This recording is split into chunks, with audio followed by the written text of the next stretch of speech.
কার্যক্রম নিষিদ্ধ আওয়ামী লীগের ময়মনসিংহ কার্যালয় ভাঙচুর করা হয়েছে। ময়মনসিংহ মহানগরীর শিববাড়ি এলাকায় কার্যালয়টির অবস্থান। 34, 35 সানবিট 1 চামচে 30+ বাসন পরিষ্কার। 23 ফেব্রুয়ারি বৈষম্য বিরোধী ছাত্র আন্দোলন কেন্দ্রীয় কমিটির সমন্বয়কারী আল নূর মোহাম্মদ আয়াস এই ভাঙচুরের নেতৃত্ব দেন।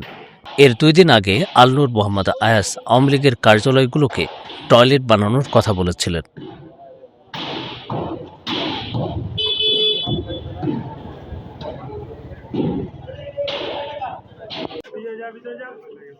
উদ্বুদ্ধ পরিস্থিতিতে ঘটনাস্থলে পুলিশ এসে পরিস্থিতি নিয়ন্ত্রণে আনে।